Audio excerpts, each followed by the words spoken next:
Hey everyone, Rushlock here to tell you about Galactic Hauling Solutions Incorporated. Flat rate shipping any distance, anywhere except nullsec. Simple, 210 million ISK will move up to 4 billion in value and up to 360,000 M3 within 72 hours. If you have any questions about further details, go to the in-game channel GSHOL in-game and ask there. High-Sec Buyback offers a 90% GDA anywhere in High-Sec.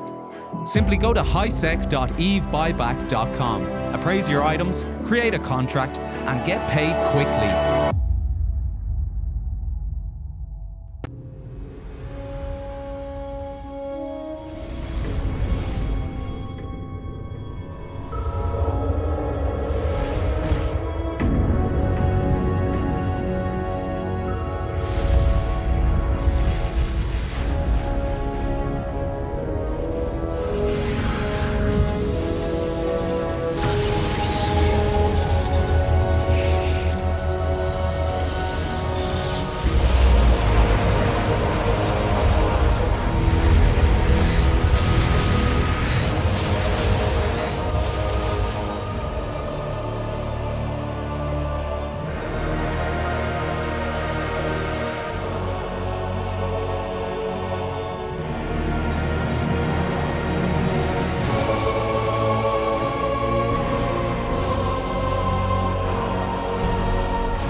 Hello, New Eden. Welcome to Talking in Stations.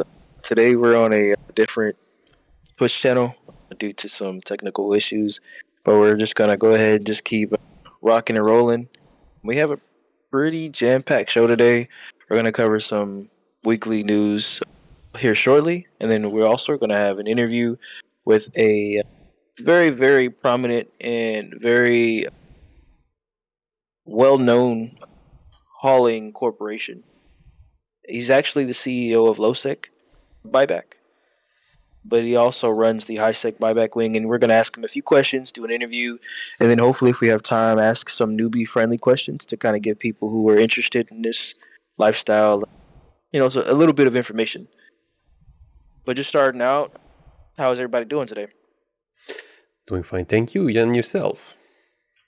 I'm doing good. What about you, Eric? You doing okay today? Also doing good. Enjoying my weekend. That's awesome. So just to jump right on into it, I guess the first thing we should go ahead and just cover is the Old Man Star fight. Were you two familiar with what happened exactly? Or do you know a little bit about what was going on? Not that much, actually. Okay. What about you, Eric? Did you hear about what happened? I heard about it after it happened. Looks like it was a fun time, but sadly, no, I wasn't part of it. Okay, no problem. Well, it was kind of hard to get, so to kind of back up. Today was kind of a little bit of a short notice because Rain, I think she wasn't going to be able to make it. So I actually didn't hear about the fight until last night. But from what I was able to find, it was a pretty amazing fight. It involved around 1,400 pilots. There's two different sides, of course, Snuff and their allies versus, I think it was about 9 or 10 different alliances or corporations. The most prominent ones are Fraternity and Goon Swarm. I think, Pin is out. Timer was being attacked. And who else was on there? Let's see. Well, I'll be able to pull up the full list here in a second. But now, I'm showing the battle report. We got Fraternity that was there too. Mm-hmm. But am I really reading that right? Fraternity on the same side as Goons? Yes, and that's the weird thing about this whole deal, because I couldn't get a reason as to why they were there working with the Goons. My guess is they just wanted to kind of be a third party and kind of attack the Snuff Titans that were out there for that Dread Brawl.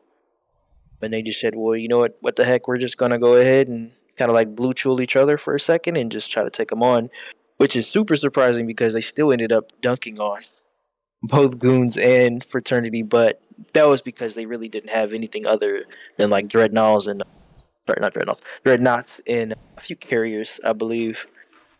I do actually have, let's see. So looking at it for Snuff's side, they ended up losing 157 ships.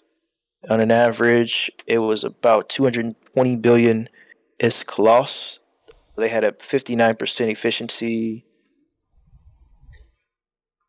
Goon Swarms and allies, they lost about 756 ships, and they had lost the ISK war with 323 billion ships in ISK total lost. And looking at it, the battle had a whole bunch of different ships that were lost. I had kind of just went through the battle report and pulled out some of the ship types. Of course, there were dreadnought losses, carriers, Snuff lost a few force auxiliary ships, and then everything else was just basically subcaps, command ships, battleships. A whole bunch of battleships were lost. Fourth recon ships, heavy interdiction ships, strategic cruisers, tactical cruisers. Like there was just a whole plethora of. I think even a hauler was killed on the battle report, but there was a whole bunch of stuff out there. And amazingly enough, once again, Snuffed emerged victorious, killing about 756 ships, only losing 140 when they were completely outnumbered with their 324 ships. Goons had about 1,000 plus in their fleet, which is pretty impressive. But really, what ended up winning the fight was that dreadnought exchange that Snuff had won. Funny enough, though, when I was looking at the battle report too, and kind of like piecing a bit of information, it did look like Snuff was kind of stuck there for a time being. They weren't able to actually extract properly, so they called in their allies, Deepwater Hooligans. I think that's the name, if I'm correct, and they actually brought in some ships and they actually assisted with the extraction for Snuff. But overall, like Snuff killed it. But looking at the battle report, how do y'all feel about everything? Actually, I got a question because we got Penizar that lost a Fortizar and a Has-Built. Mm-hmm. Do we know what's the relation with the Penizar and, well, the ally that actually defend them? Like, are they actually ally, or is there like a road or something that usually pass from Penizar, like a territory up to like nullsec towards like either fraternity or goon swarms? Well, I couldn't answer that because I don't really know if this was important to like fraternity and goon swarm, the structure itself.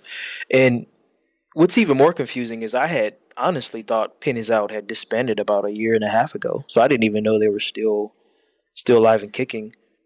But they were kind of neutral-ish to Snuff in the past. I know they had their disputes. Snuff actually had turned on them at one point, and they had killed a few of their ships. I need to pull up the battle reports and the information for you. But when I was looking at a lot of the stuff, the relationship between the two were always kind of at odds, but they still worked together.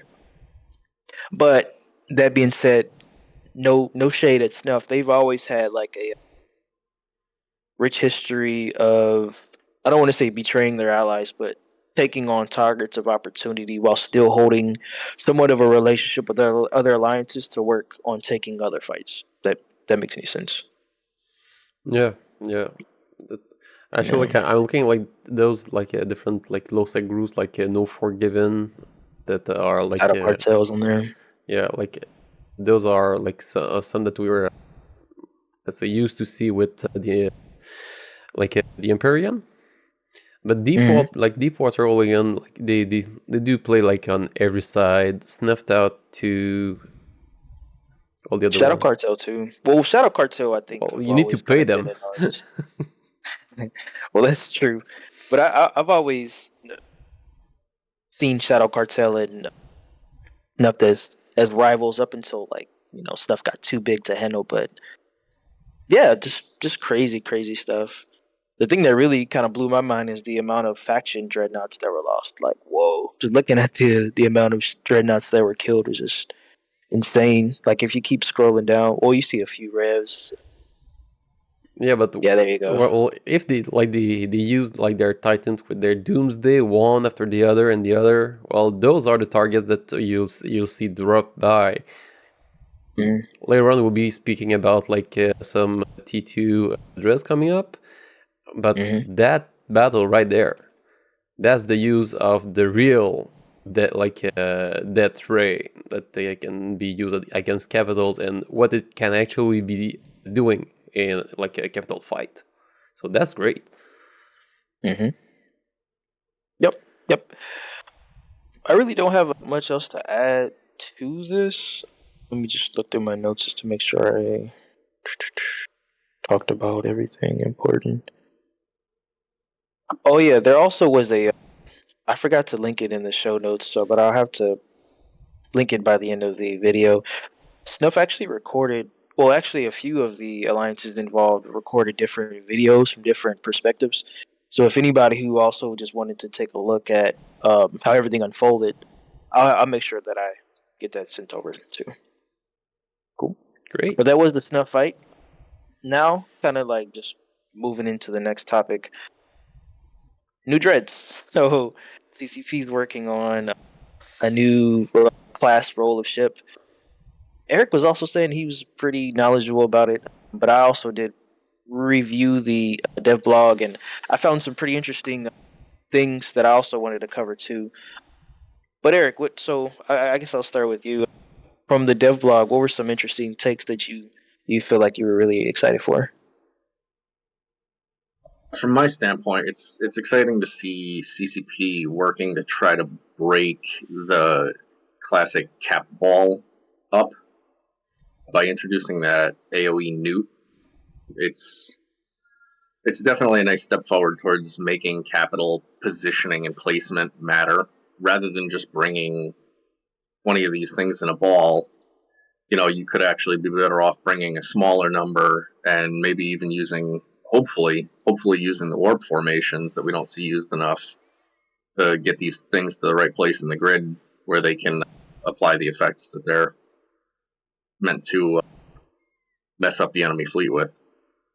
That's actually a good point that you say that, because I mean, no-sec fighting has been usually clumped, or most fleets they just warp together. There's no really strategic positioning at all. Now you're starting to see with this new Lance deal, kind of like punishing. There's like a counterplay with that. So like if you don't create multiple squads, create multiple warp endpoints and all that stuff, spread out your fleet, it might be a lot more vulnerable. And when you're dealing with things like super carriers and titans that are now easily or more vulnerable, can be more vulnerable to attacks, it kind of does cause an issue for a lot of these people in these fights. I do like the Lancer too, how you can kind of like pull people in and tractor them. That was pretty interesting as well. Actually, I do have like one of a question, because in the different debuff that get applied on, like, let's say the enemy, one is not tethering, not the ability to not tether. If you're already tethered, it doesn't affect you. But when you undock, you got this little time before like you get tethered. Could you, when you, like, let's say you undock all your caps or all your fleet, use that thing before the actual tether gets on? I wouldn't know that, unfortunately. I'm not sure what the time that it is for you to get tethered when you undock. And even then, I mean, you're somewhat invulnerable when you undock too, right? That's exactly it, yeah. When you undock, you have a 10-second invulnerability. You can't be tackled. I can't say for certain because I'm not CCP, but I don't see them taking away that invuln. Yeah. I don't think the lance would affect the ship that's under invuln. Yeah, it would still be invulnerable, but the debuff itself is not tethering.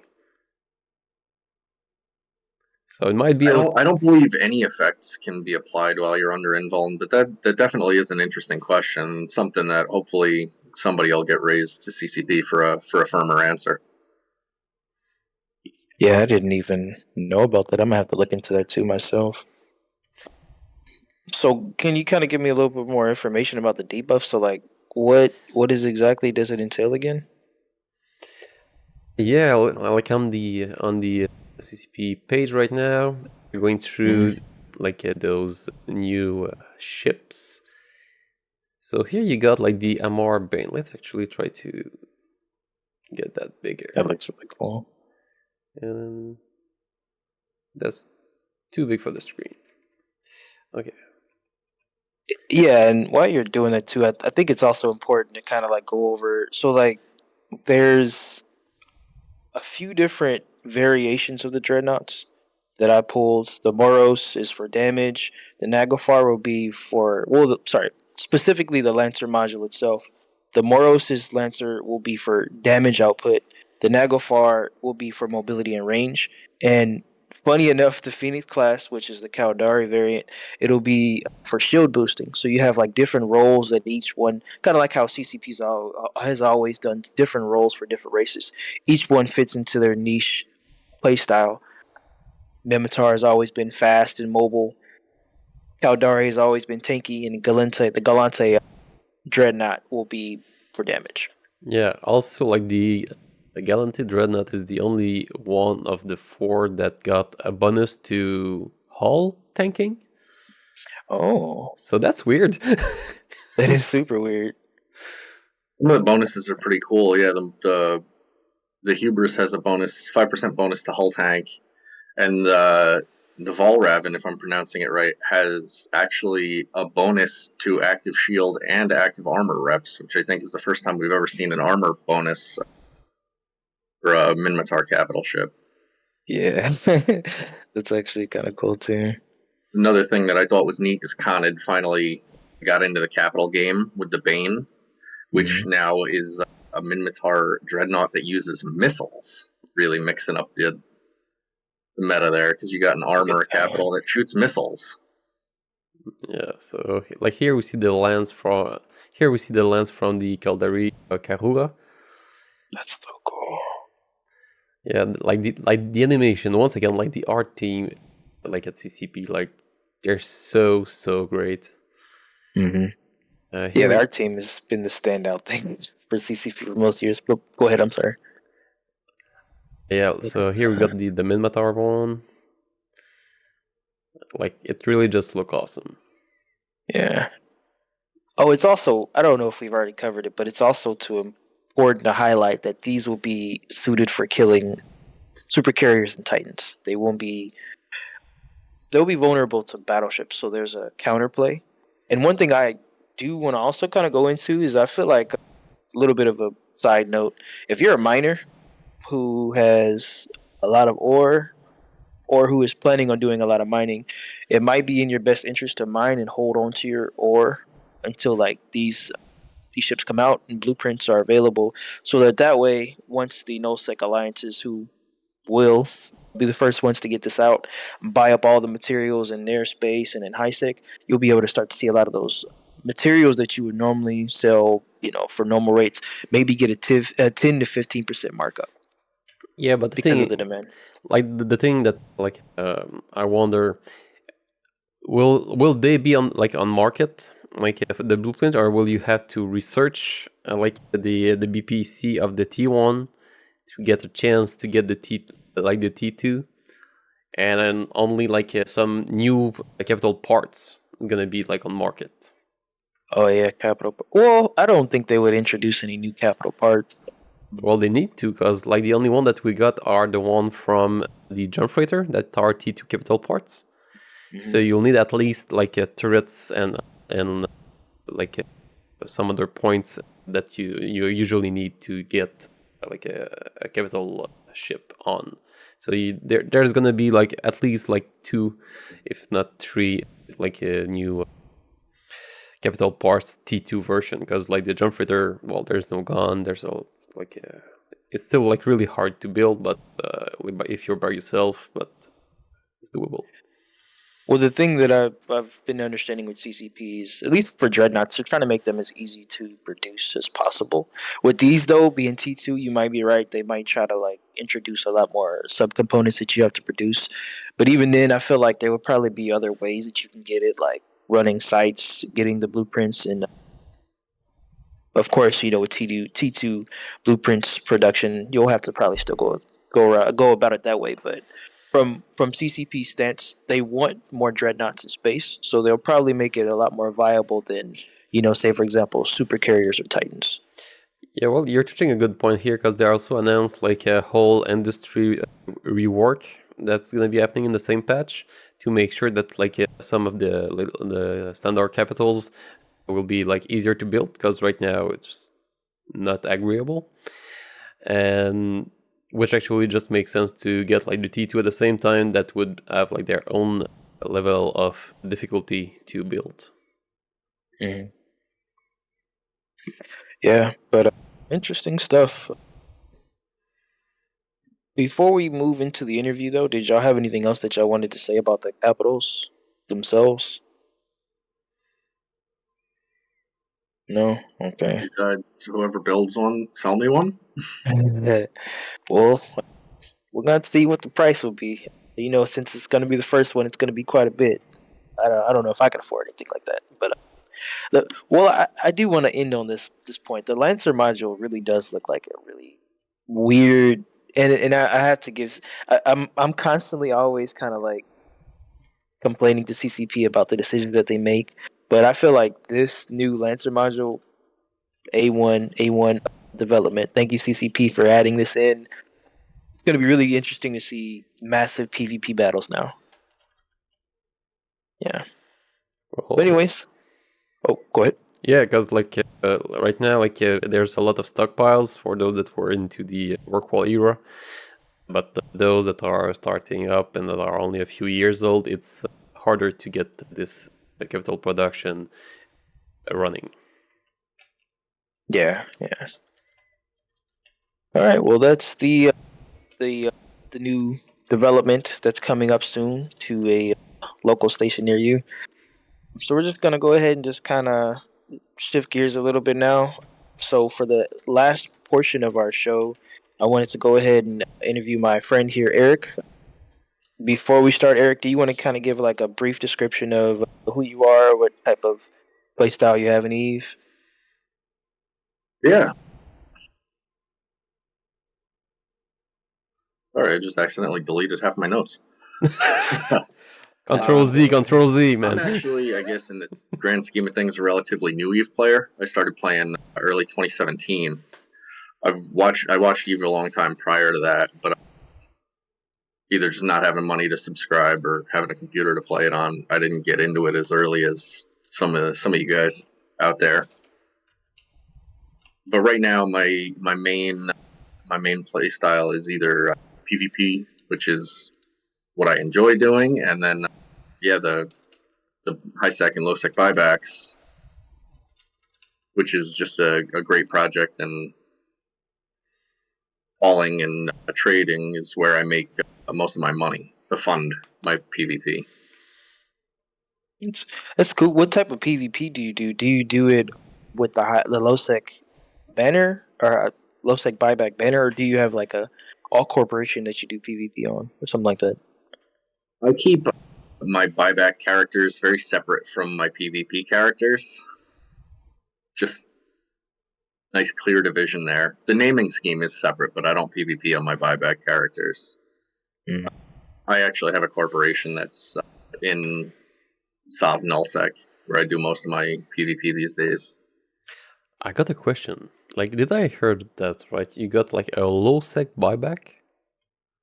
Mm-hmm. Yeah, so Low-Sec Buyback is actually affiliated with and developed by the same people that run High Sec Buyback. I know you guys have spoken with before, and it's basically the same deal. We buy stuff in any NPC station in Low-Sec. Even Misaba? Yes, sir. That's getting interesting, because for people that got like, I don't know, like 6-7 Titan get there.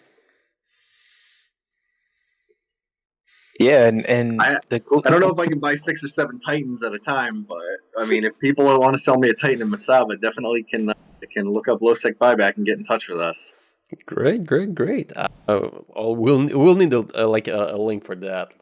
I'm getting on it. yeah, I was actually gonna put that at the end of the show, but I really did want to kind of like we should do that now. are you able to pull up either high-sec buyback or low-sec buyback to kind of like give people an idea of the process? I should have. Ah, dang it! It would have been a Thank good you. time to do it. Yeah, I got it here, so I'll put Because it's kind of weird because you got to log in with your Eve portal, and then once you do that, it pulls up your API. It has your character. You click on the character that you want to set up the contract for, right? And then using So high-sec buy. Go ahead. the login, we don't store any of that information. It's to weed out bots, right? Because CCP limits ESI or API calls. So yeah, that's strictly to weed out bots. We get asked about that a fair bit. We don't record any of that information. It's not used for anything else than just making sure we don't have bots pinging our calculator every 10 seconds. Right. And it's important to highlight that too because a lot of people are kind of like super weird about their log. I mean, rightfully so, but they're super weird about their login information. Luckily, I mean, there's two-factor all the weird segue. If you ever are worried about the security of your account and you haven't already set it up before, two-factor authentication will save your butt. So set that up. You can set it up through believe I use Google Authenticator if I ever want to like kind of like Same log in thing on a here. new computer. What was that? Same thing here. Like it works great. Yeah.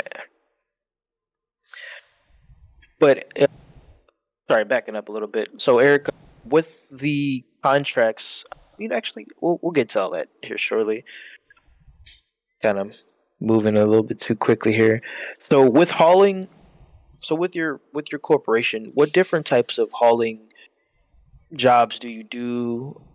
What type of ships do you also use for different jobs as well? So the push to talk keeps deleting all my notes.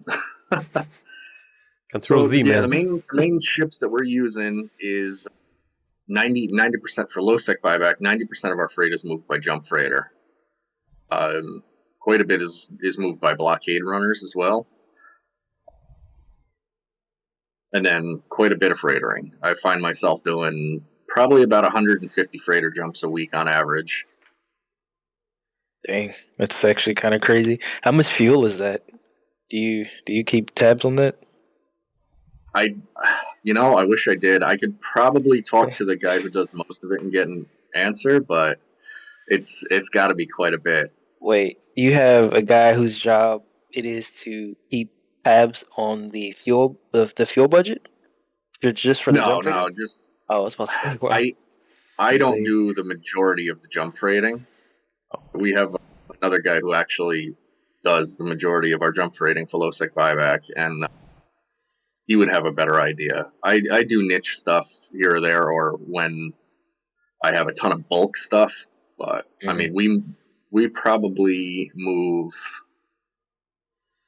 If I had to guess, we got to move roughly 10 million M3 a week. Okay, that's So about 10 jump freighters. Way more than 10. You get 340 to 360,000 M3 in a jump freighter. Yeah. So 3 jump freighters roughly to a million M3. Yeah, so 10 should be around 3 million. 10 jump freighters would be around 3 million through to 3.6 million, yeah. And I feel like it's also important to note that y'all don't run on any citadels, right? It's just NPC stations for your contract, right? Yeah, that's a relatively recent thing. We actually, for high-sec buyback, we did accept from citadels for a long time. It's a recent change where we've banned citadels. That's weird. So I'm guessing because of the change, because I've always used the NPC stations. I just thought that was like a normal thing because with courier contracts, I believe you could only do like no, my bad. Let me back up. Anyways, but I feel like the reason why y'all probably did that is y'all probably had a lot of people scamming y'all or like locking y'all out before y'all arrived. Yeah, I can see how that's annoying. There were some bad actors that unfortunately tried to hurt us in some creative ways, and yeah, it wound up being that the best call was just to avoid citadels. You mind if I hear a few stories of some bad actors and how they try to mess y'all up? I don't want to give any scammers ideas is the problem. Ah, okay. because I don't want someone else getting hurt. But Eve players are living up to their record of being extremely creative. Yeah, But I mean that's what we do. I guess that there's a nice quantity of free-port citadels in Low-Sec, right?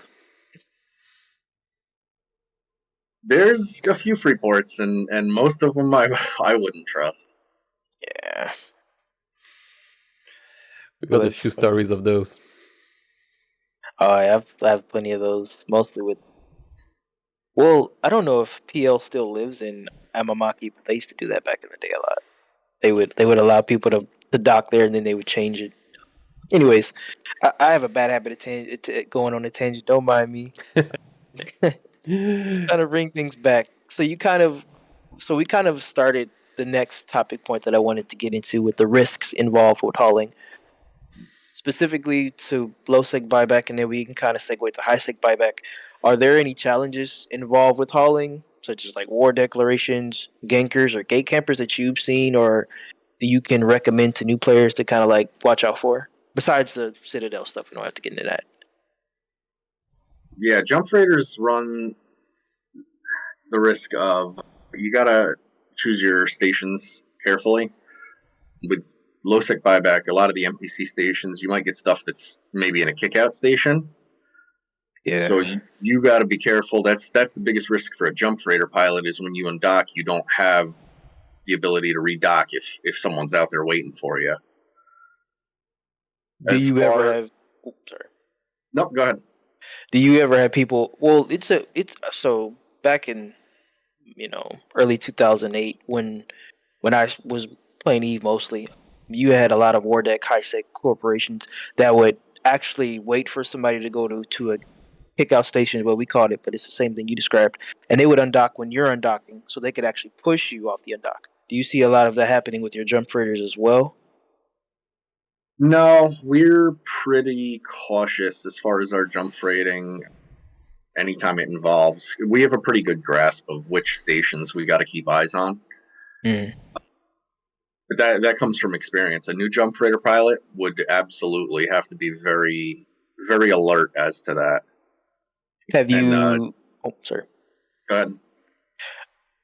No, I was just getting back to like with that. Have you had anybody dock with you that you notice is kind of sus that you've avoided undocking because they docked at the same time you did too? Me, absolutely. Okay. I Z-kill everybody when I'm in my jump freighter. Oh. And for me, one of the scariest things I can see is somebody who's been in an NPC corp for 300 days, because I know how people use those NPC corp players to lull you into a false sense of security. Right. I feel like anybody who's been in NPC more than 2 months is a spy or, somebody you can't trust. So it's pretty funny. Sorry, somebody's messaging me. So, kind of taking another step back here. So with low-sec buyback, are there any strategies or tactics that you use to mitigate the risks to ensure, a high percentage of successful deliveries or a high percentage of safe jump transportation? Yeah, that's how I want to say it. Yeah, this stuff.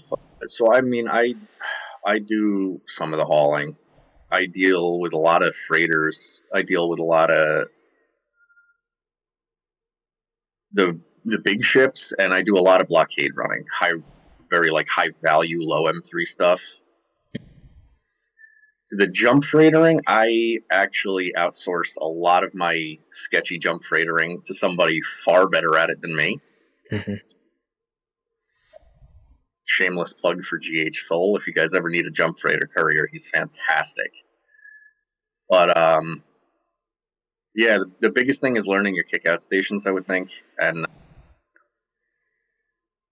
there's people who are pretty knowledgeable about the jump routes outside of a lot of the asset safety systems. So if you put your Sino up, they have the ability to get on grid with your Sino very quickly if they're trying to hunt jump freighters. You got to be on the ball with Sino placement. What would you recommend if you had a new player? Well, not a new player.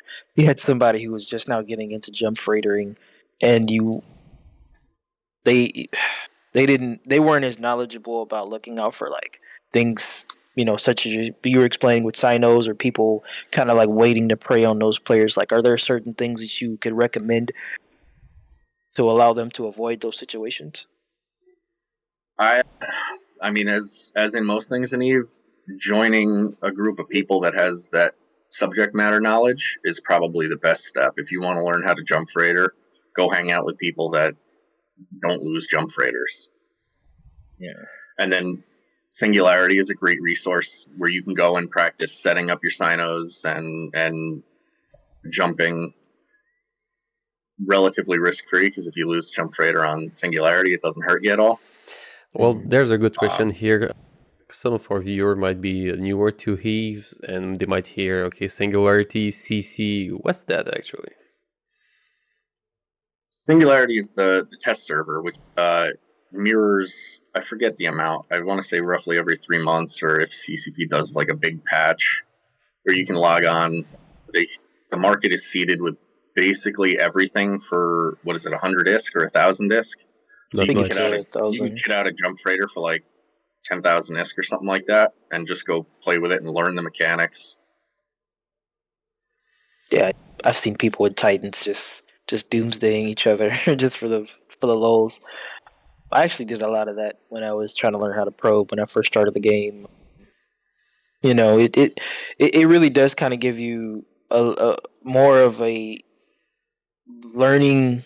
You're able to get out there and you're able to explore, and you kind of like remove yourself from the sting of losing. But jump freight is a lot of ISK, a lot of money. So like you remove yourself from that hazard to put yourself in that kind of like weird situation where you have to be vulnerable. A lot of people aren't committed to do that in Tranquility, unfortunately, because of if you lose that ship, that you're not getting that back. So I think that's actually really good, and I always am trying to push for new players to get on the test server to try things out, because in that arena, in that server, you're able to put yourself in, once again, positions that you could see yourself in Tranquility, and you remove yourself from that ISK value, because that ISK value will be the thing that either kind of like makes or breaks you in that playstyle. And if you're wanting to get the knowledge, you have to kind of put yourself in those positions. PvP is another one for that too,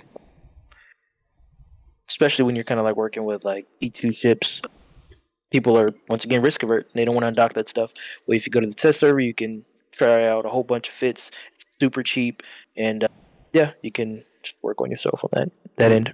Yeah, and all the PvP tactics, manual piloting, a spiral tackle, and like all this those kind of maneuver that will better work learn them in a safe space than just trying once then get killed and doing all the way back to display that will take you 10-15 minutes. Go there and learn your stuff so that you can enjoy more when you're on Tranquility. Right.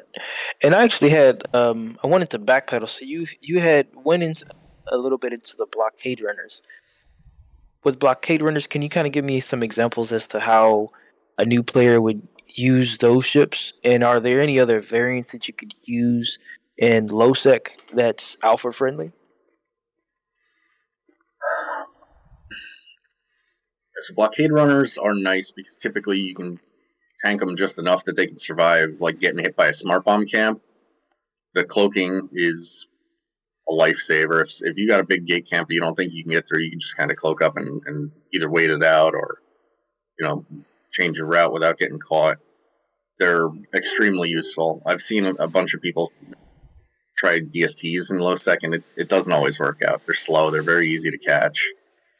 Yeah, and with the blockade runners, you could also do the MWD cloak trip. I don't know if a lot of people are familiar with that, but the way you it don't works really is, need to if you fit your blockade runner well, because you can cloak the second you come out of gate cloak, and you can fit them to get into warp pretty fast. That's true. Yeah. As to an alpha friendly, if somebody wanted to do Low-Sec hauling in a blockade runner style, and this was actually something I'm familiar with because this is how I started hauling, is an insta warp Sunesis. Oh yeah, Sinesis. Cargo fitted Insta Warp Sunesis is a great ship for somebody that wants to try hauling on a relatively low budget. It works in high sec. It'll work fairly well in low sec. You can even get through some wormholes with it, provided you got to watch for sabers and bubbles. But What they're type of slippery. what type of cargo capacity are you able to get with the Sinesis? I think you can get about 1200 M3. So it's good for moving pretty high value good. stuff. Blue loot, implant sets, blueprints. I probably wouldn't move blueprints with one, but if you had bigger stones than I do, you could. Another good ship too is I hear Stradioses are pretty good for moving blueprints and skill books around because with the cloak, and then if you fit it with cargo capacity, I think you could get 10k M3. So that's another newbie friendly. Because the Sinesis, is it able to fit a cloak? No, right? Not a covert ops, no. You could put a Yeah. prototype cloak on it, but that won't really help you Yeah. warp. Yeah. So the Stradios is alpha friendly, right? You can fly a Stratios as an alpha, yeah. Yeah. So that would be another good option.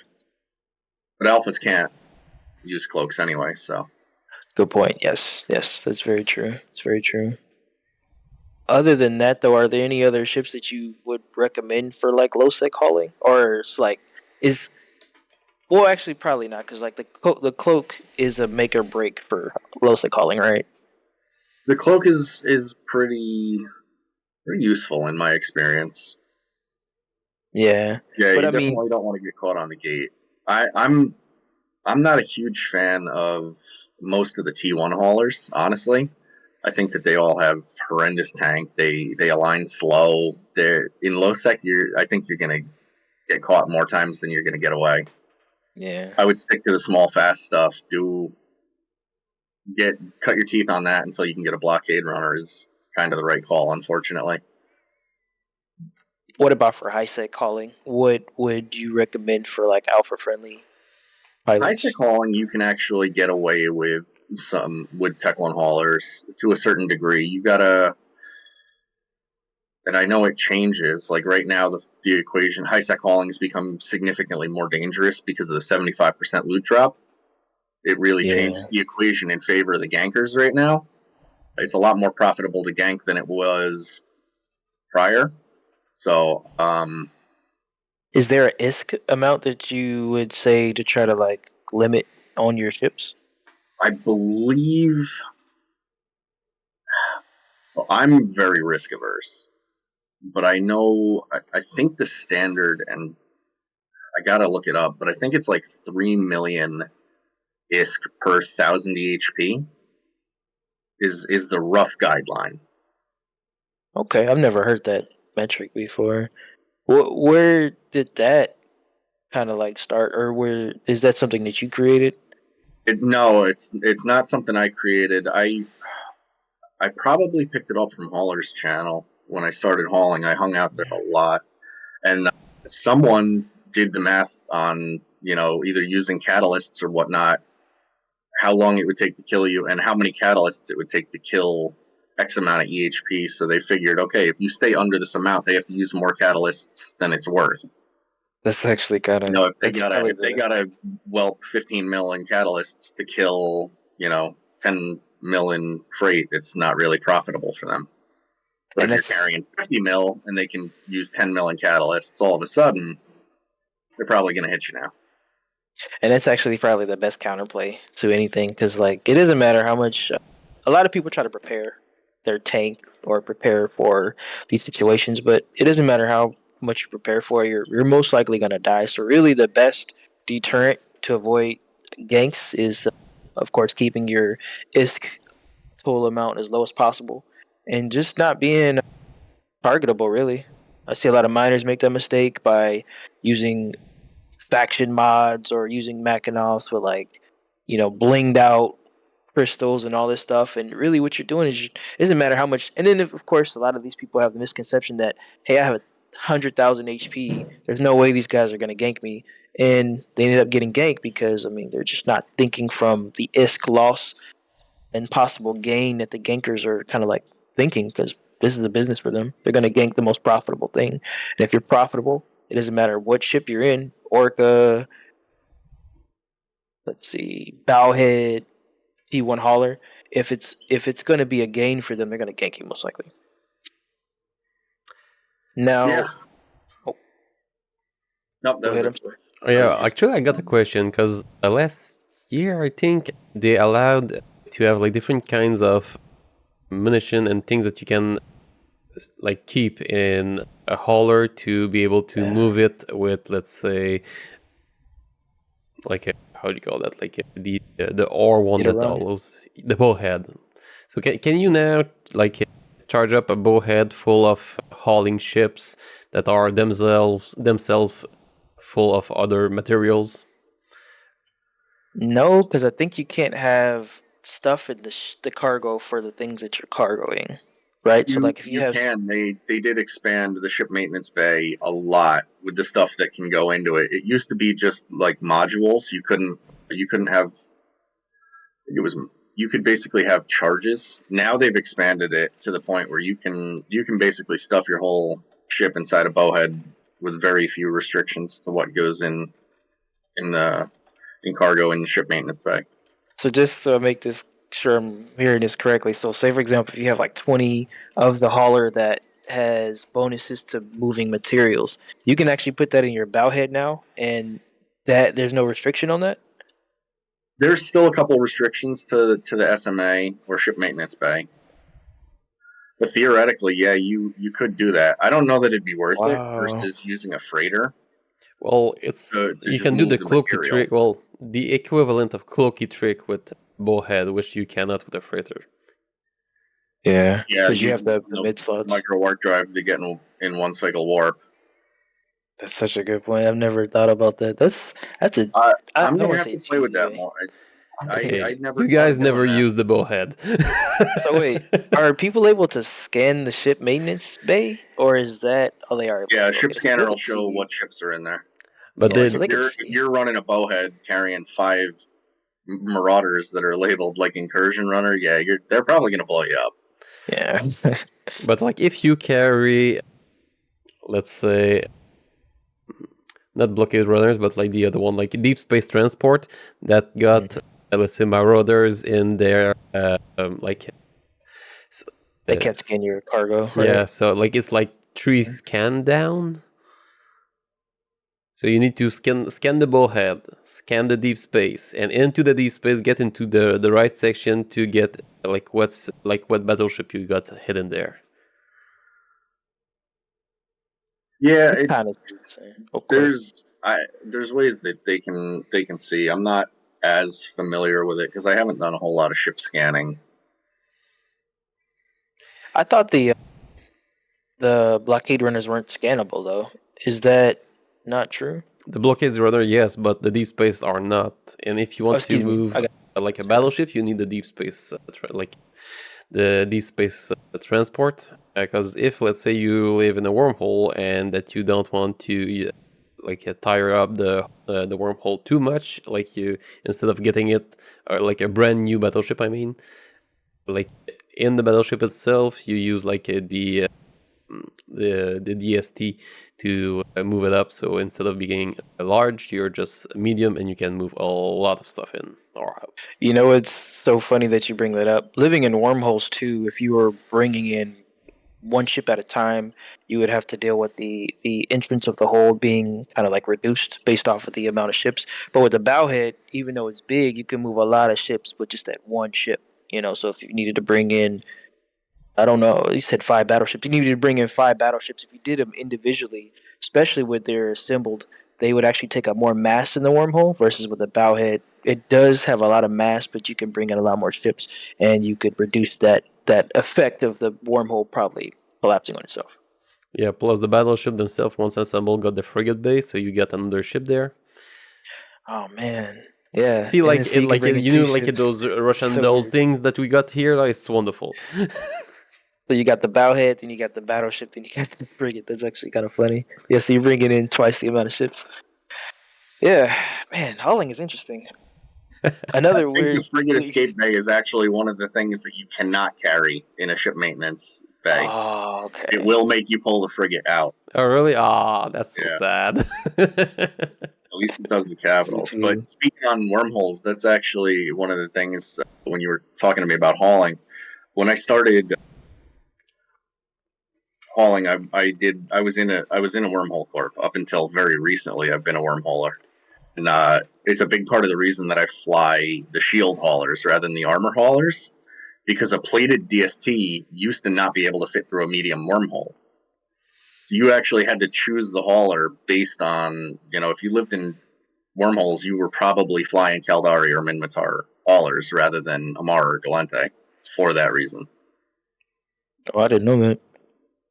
Yeah, wormholes are something I haven't really messed around with, but now that They're you explained great. it, there's a reason why. It's complicated, man. There's so many rules. Like, I'm just faction warfare guy. Just keep it simple. Oh yeah. So I did have another question that I forgot to ask you earlier in the show. So, what are some key? So, say for example, I'm a new player, right? I'm gonna ask this to you as if I'm a new hauler. What are some skills and attributes that I need to be a successful hauler, and how can I train to improve those skills as well?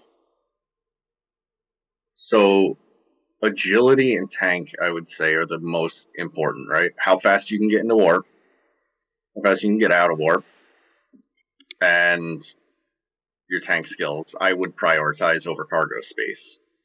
Because if you can haul 50 million in your cargo expand, or 50,000 M3 in your cargo expanded Iteron, but it takes you 30 seconds to get off a gate, you're more likely to get ganked. I would definitely prioritize your agility.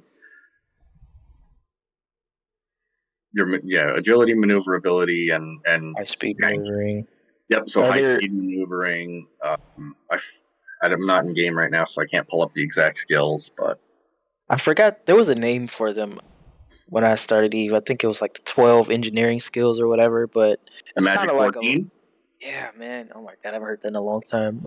Magic 14's great. So they important. apply to everything. Yeah, and of course that also can be copied and pasted into PvP. Having all those engineering skills will make you just so much more dangerous because you'll be having T2 modules. Whereas what I've seen a lot of new players do is they just skip the shield modules entirely and they just try to go into like the biggest ship type they can get into, and they'll be having these battleships with just T1 modules. So it's I'm glad you brought that up. It's really important to get those basics down. Now with that, how much do those skills mitigate you from dying, would you say? Do you have a percentage? I know that's a weird question, but I'm more of like a. Is I like it to the analyze skills of the tune or the skills of the person?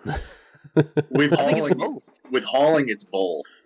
There's definitely some activities where in-game skill matters more. There's activities where out-of-game skill matters more. Hauling is a little bit of both. You can have all the mindset for it and a very new hauler and probably survive. Whereas if you have never hauled before, but you take a high SP tune, you're very, very likely to get killed because it's about that balancing act. Especially in high sec, there's some very prolific gankers that live in specific areas, and if you don't know where they are, you might wander into their trap. I mean, some of these guys literally are very calculating to the point that their bombers will have the specific amount of missiles it takes, and you can thwart a gank attempt by just having a slightly different fit or something that throws them off. Are you saying bombers in like high sec ganks or low sec ganks or both? Bombers in high sec ganks, actually, yeah. What? You can't get bombers. I've heard of tornadoes, but not bombers. That's interesting. Are they a lot more deadly than just using like nagas or tornadoes? I think it applies to more. I think there's a guy who uses them to chase freighters specifically. His bombs apply very well, or not bombs, but torpedoes apply very well. To freighters, yeah, because they're bigger. Yeah, I mean, I guess that makes sense. And they're actually cheaper than tornadoes now that I think about it. I can't remember how much it cost to fit it, but it probably ended up being like 50 million, 60 million. You fit can a bomber? you can get a bomber fitted up for or in the ballpark of 50 mil. Yeah. Whereas with a tornado, They're what, 60 million just for the whole nowadays, I think. It's Probably. been a while since I looked it up. There's insurance calculations that go into it, but these guys will always find the most optimized thing. I always thought the catalyst was kind of the king because you can get a lot of DPS out of a glass cannon catalyst. And it's so low skilled too. Like, well, CCP kind of built that whole play style where you could have tons of like cheap low SP tunes that didn't require you to train up as much. But with that whole that whole security status change, I felt like a lot of people kind of like fell off of that catalyst playstyle. But they're changing to like more bigger ships, like you said, stealth bombers, and I've seen a lot of Nagas and tornadoes being multi-boxed to kind of reduce the output of those numbers that they lost. I've definitely been ganked by tornadoes, so I can confirm that they're still out there and being used. Oh yeah. And I also wanted to add too, you were saying something about it doesn't matter how much SP that you have, if you're like a terrible hauler, you'll end up dying. I'm a good example of that because I'm the type of hauler who would just right click, autopilot, and just come back and my stuff's gone. Yeah, I made a mistake one day. I was being just a little bit lazy, and I was warping to a station in high sec, and I didn't use my Instadoc bookmark, and I lost about 4 billion ISK. That mistake. What were you? Were you flying a freighter? I was actually flying a Sunesis, hauling blue loot. Oh, yikes! That sucks. Just making sure. Did you guys see like what's happening on Discord? I did not. Let me take a look.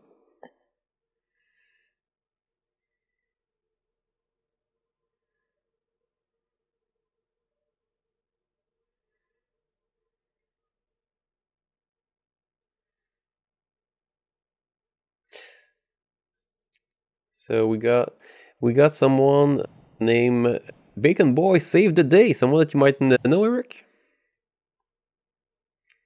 I do. Yes, he's actually the CEO of GSHOL, who does a lot of our jump trading for Low-Sec Buyback.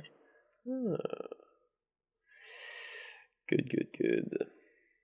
So it's up to you, Astral. Do you want to continue that way? Because he's in public voice. If you want him to add to the show. Oh yeah, of course. Let's bring him on in. Okay. I'm not sure how much time we have left though. What are we looking like on time, Evan? On time, like we got like a few minutes left, but I think that we might have a good life with him with what he's been chatting with me. Let's see.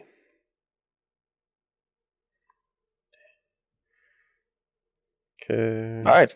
Can you hear us? BeacanBoy, you should be able to hear us right now. Hey, can you hear me? Yes, we do. All right.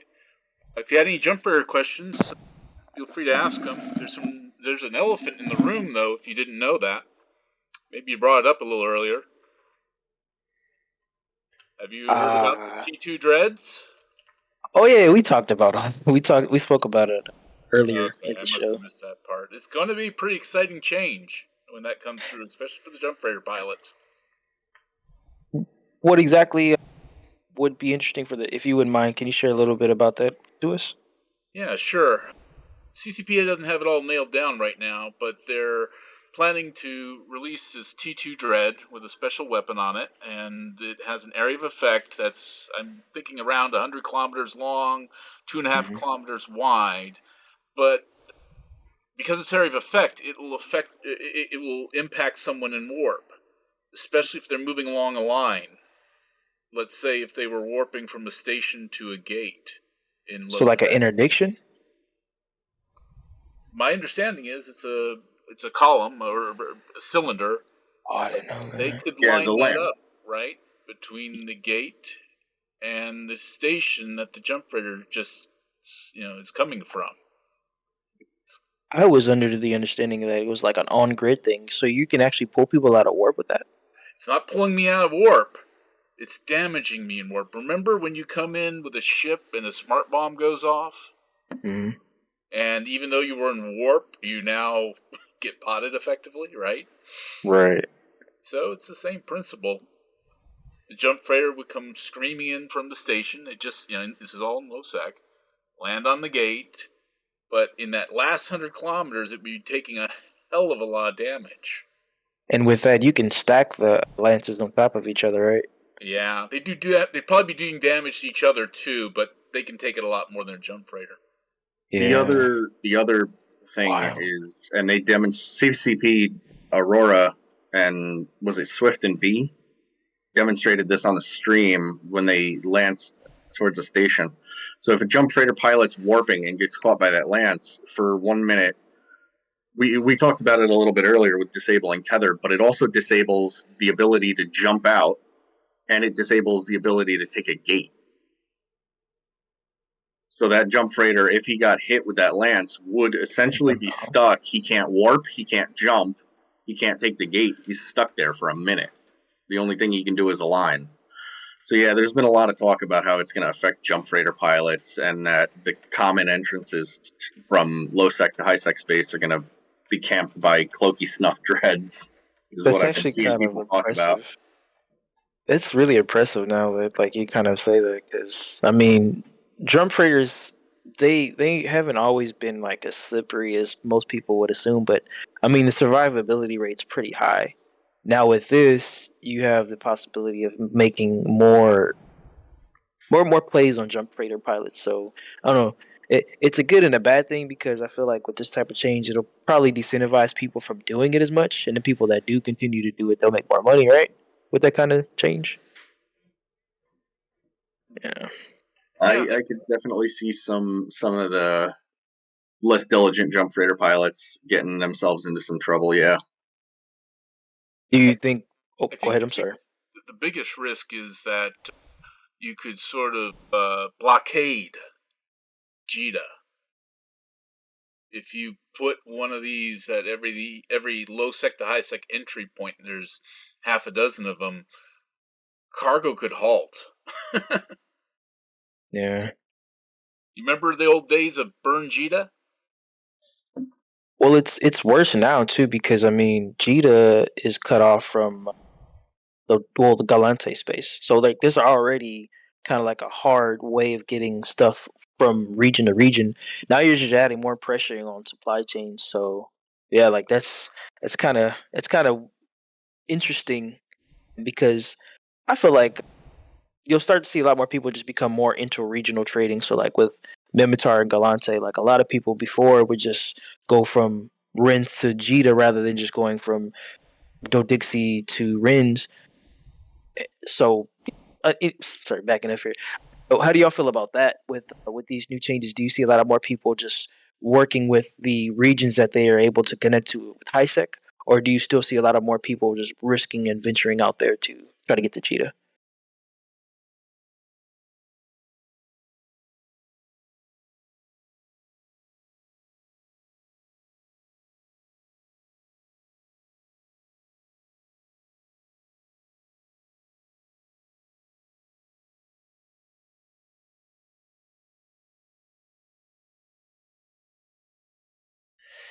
Sorry. No, you're not muted. We heard you. Yeah, but on the Discord though. So what I was saying is that it's really interesting to actually hear, like, when like that you could like bar like a place with that debuff that prevents you from using like a Stargate. So like gate camping in a low sec to no sec, and everything's gonna get to a whole new level with that. So it's gonna get like a lot more dangerous. Well, it's going to get a lot more worse. I mean, Snuff has already been doing supply interdiction for low-sec minerals. So now with this new change, and they've also been putting removing stations that are able to do moon mining in low-sec. You know, long story short, they've already started to do like supply interdiction. So now with this change added in, I don't know. I feel like this would probably be twice as worse as what it was before. You know, we already had issues getting stuff back and forth. Now with this, stuff's going to be able to do it easier. You know what I mean? Yeah. Again, and this is a lot of speculation. We don't know what these dreads are going to cost, how long they're going to take to build. I believe CCP did confirm the dreads will need to siege in order to lance.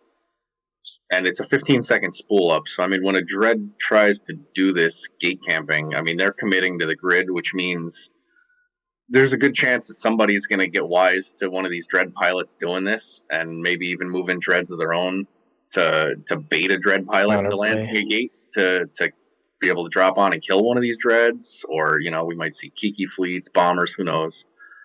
I think it's definitely, it opens up a lot of new types of gameplay that haven't been in the game before, hopefully. I got one quick question. If they do prevent you from going through the gate, is there any precedent for that? Because, I mean, I think the most challenging barrier to hauling, jump fair hauling, or even moving anything around in nullsec is the bubble, right? And that doesn't even prevent you from going through the gate. I don't have enough experience with Hicks, but does a Hick point stop you from taking a gate? No, it doesn't give you gate. So it doesn't give you a combat timer. Oh, it's like an infinite point, so it's just like a warp, a big warp debuff. Then this will be the first mechanic in EVE that actually stops your ship from being able to take a gate. Yeah. And I'll point out one more thing. It's probably the first thing they'll drop because that'll get pointed out to them. Well, that's the point of the defensive buffs. Well, they're aware of it. They discussed it on the stream. I can't speak today. So, I mean, it seems to be an intentional design choice on their part. Yeah, it's a brand new mechanic. So there's a lot that can be done with that. So if you got the fleet to back it up, and that let's say that you stage a bunch of those down your pipe in a low-sec or elsewhere, you can have your fight let's say really deep into the pipe. Then that they're gonna get to the choke point, and now you just get them with those T2 Dreadnoughts. Then your fleet that come right after to finish them off. So might be right. And I also feel like it's important to note there's only going to be a few alliances that can actually do this correctly, where they have the support fleet ready to jump in if there's an escalation needed, and having the necessary amount of ships to also have enough of these things to kill things fast. Not every alliance, most alliances aren't going to be able to, of course, be able to front the build to produce these. And I mean, it's going to require a lot of materials, but when you're talking Nuff, Eternity, Goonswarm, materials really don't matter in the end. It's really just the time. So once these blueprints get found, once the supply chain gets established, you're going to see a lot of these bigger organizations already kind of set up to take the ground running. I'm pretty sure Goonswarm they've already made years and years of plans for production for these things. Do you think as they get introduced, they're going to be fairly high priced? What do you think? Man. Somewhere around 10 billion, 20 billion? I mean, is this equivalent of a super? I find that the really neatest part about this is it's kind of like bringing null-sec tactics into low-sec. Low-sec. About it. Yeah, actually, the price is going to be really, really important. If for I know that we tried asking, and CCP's not putting out any information on it yet. I haven't seen anything in devlog because I know they didn't really give any answers to build cost when they did the stream.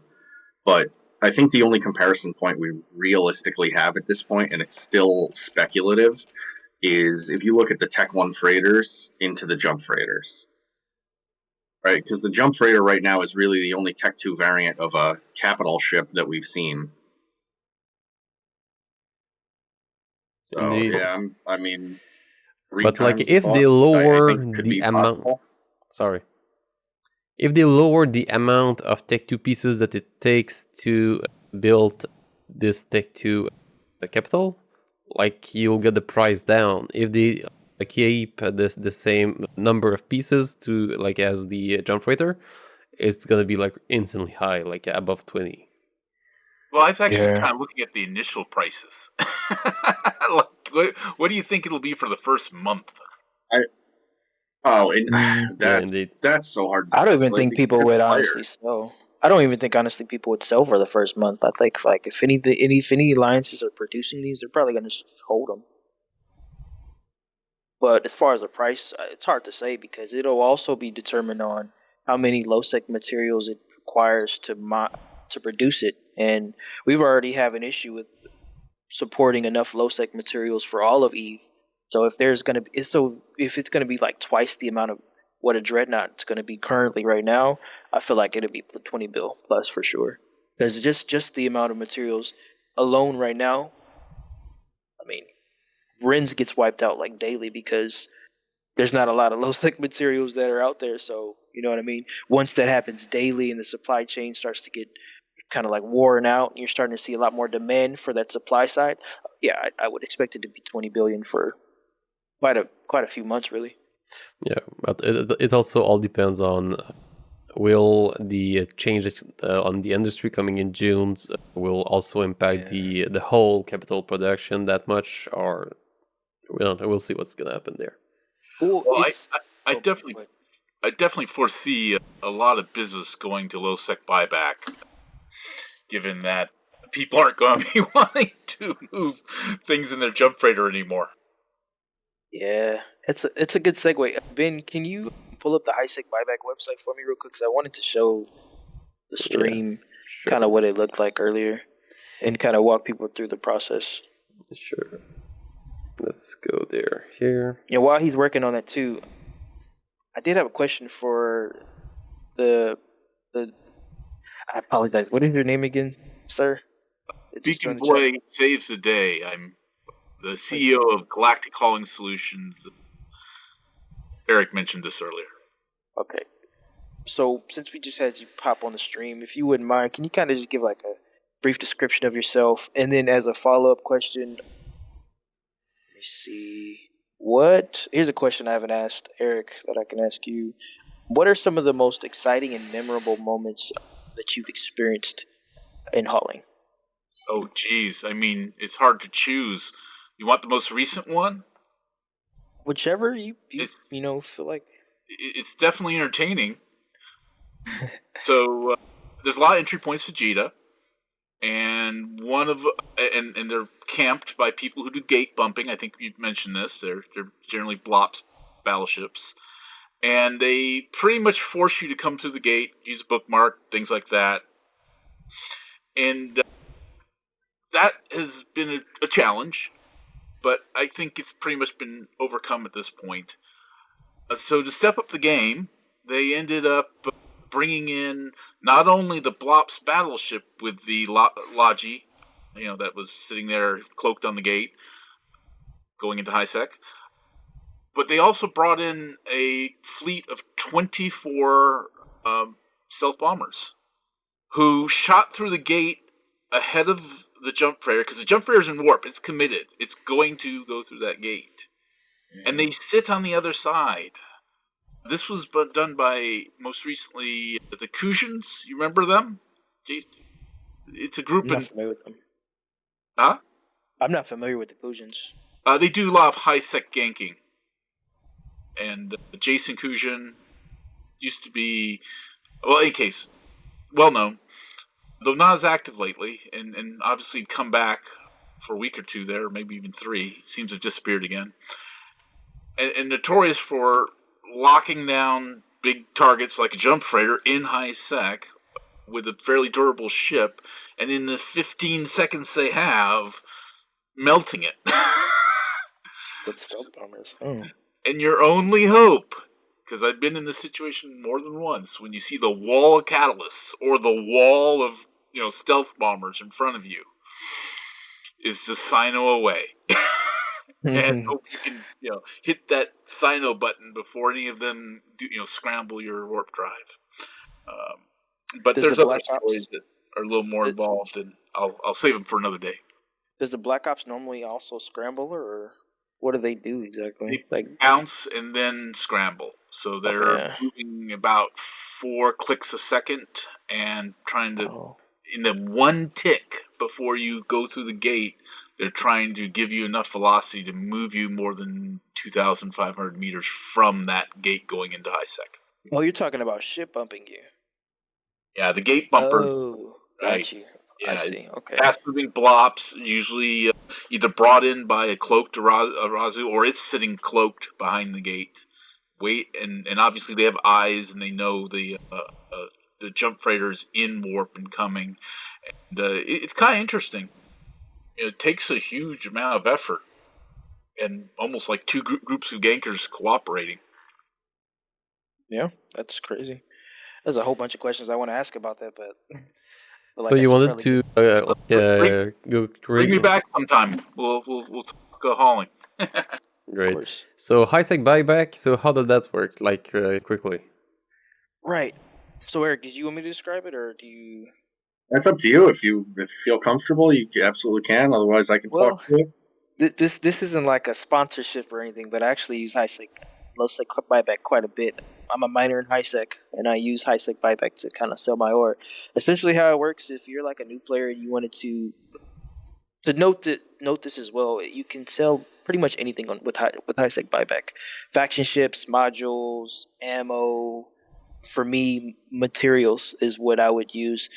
There's a couple of things that you have to be aware of before you set up the contract.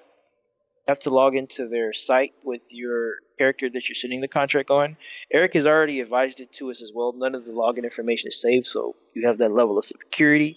And then on top of that, it has to be done at an NPC station. It can be done at any citadels. It doesn't matter if it's Freeport. It doesn't matter if you blued high-sec buyback. It has to be done at an NPC corporation. There's also a couple of things as well that they do that you'll have to be kind of like familiar with. When you're setting up the contract, you actually have to copy and paste all of the items that you are wanting to set up the contract first before sending it. And what you'll do is you'll go to your inventory screen.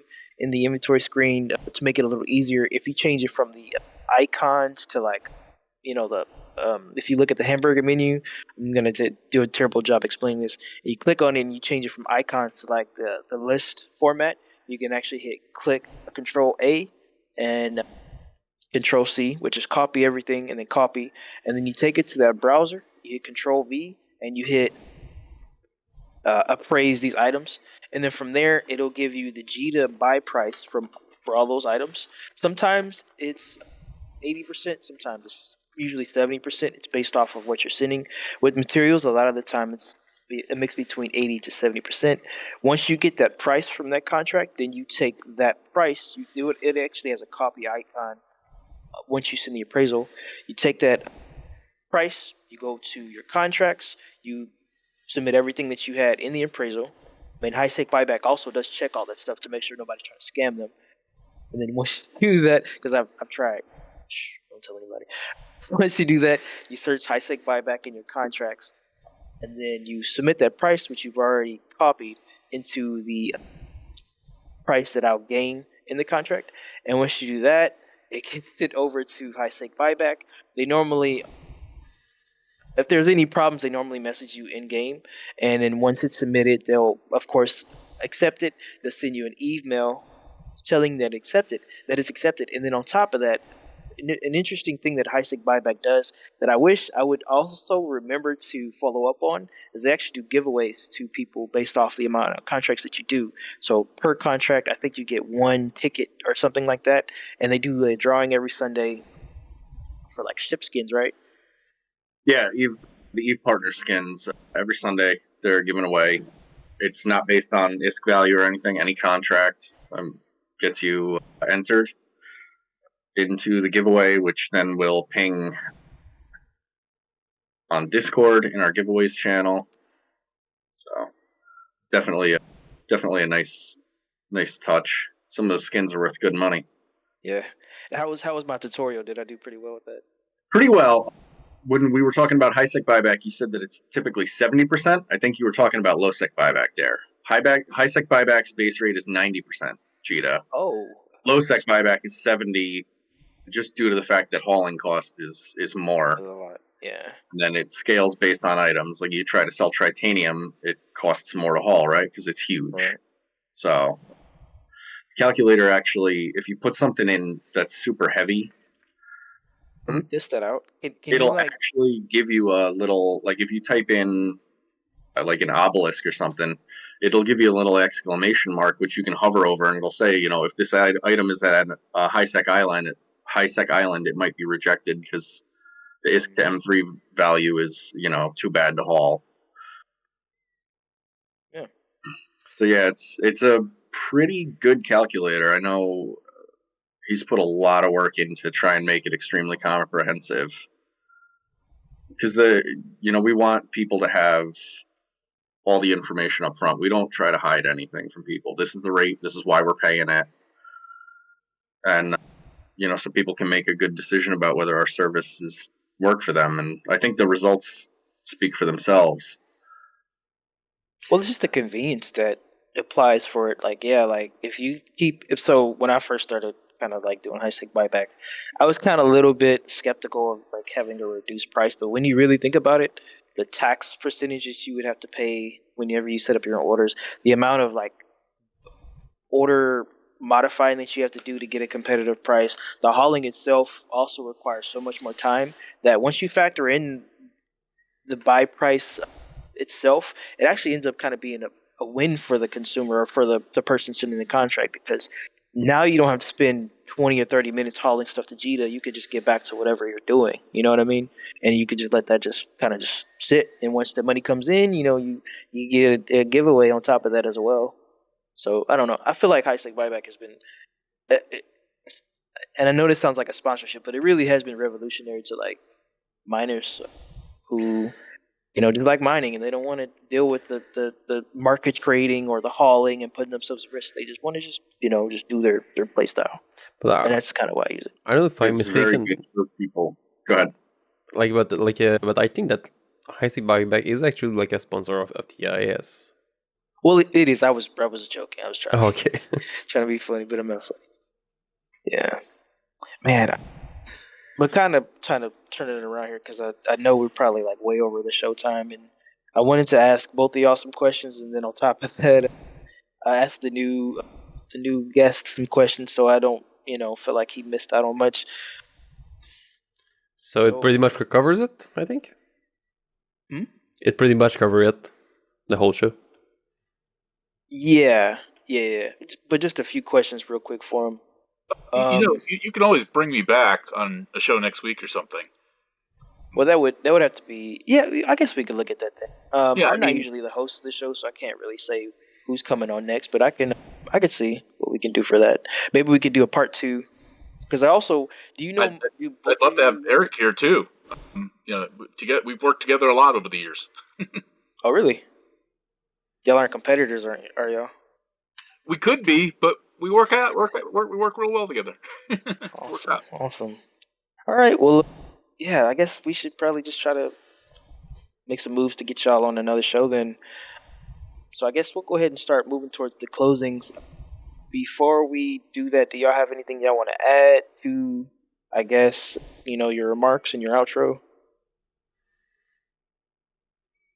No, not really. I mean, if folks have questions or, need more information, they can definitely hit us up. We have Discord channels for both of the buybacks, as well as calculator websites. I can give you guys the links to that stuff if you want to share it with people. Other than that, yeah, drop by it. Hit us up with any questions. We have forum posts that, let people know what we're about and where they can see other folk who have used the service. Okay. Super. Did you have anything else you wanted to add? I appreciate having me on the show with such short notice. I very much enjoyed my time here. I'm looking forward to your questions. I do love to talk about hauling. Hey, I like asking them. Yeah, we'll definitely get you on the show. What about you though, Ben? Did you have anything you wanted to add? Oh well, like BeacanBoy saved the day. Like I just really enjoy your name. Like it's just perfect. Like for those of you that don't know, like I'm the one behind the Eve Montreal that got like always this ad of unlimited bacon event. So with your name was just like blessed. What does that mean exactly, guys? I don't know that you're. People mispronounce my name BeacanBoy a lot. Yeah, because like you see, like I only see bacon because, I just misread. Like anytime it's read beacon, I read Beacon, and I'll still read Beacon. Discord. I see the Discord now. I see what y'all are laughing at. Yeah, that is pretty funny. But I understand how bacon and saves a day, all fits real well in your mind there, Oh yeah. It Oh sounds yeah. way better than than Beacon. You should let that stick now. Yeah, but I don't really have too much to add. I'm appreciative for y'all joining. Eric and Bacon. Thank you for coming. Sorry for the short notice, everybody, because I wasn't expecting to be the host. I haven't actually been a host of Talking in Stations, so hopefully it has been enjoyable for everybody. And if you have any questions, and you can ask questions in the Eve Talking in Stations channel, and I'm sure Bacon and Eric and Ben and I would gladly like to answer them for you. In closing, I do want to go ahead and do a sponsorship for my alliance. I fly for DamFam, which we're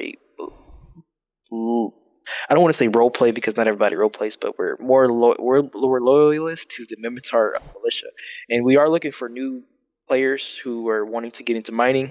We have a pretty solid system in place to where you can make quite a bit of money, and we also do have a lot more people coming into the alliance. We actually have more numbers than Nusra Khan now at this point, so we're growing, and we have a lot of money making options for people. So if you are interested and you are looking for a place to set up and become a miner, and you aren't like a stinky Kaldari or a weird zealot from the Amarians, go ahead and shoot me a message and I'll see what I can do for you.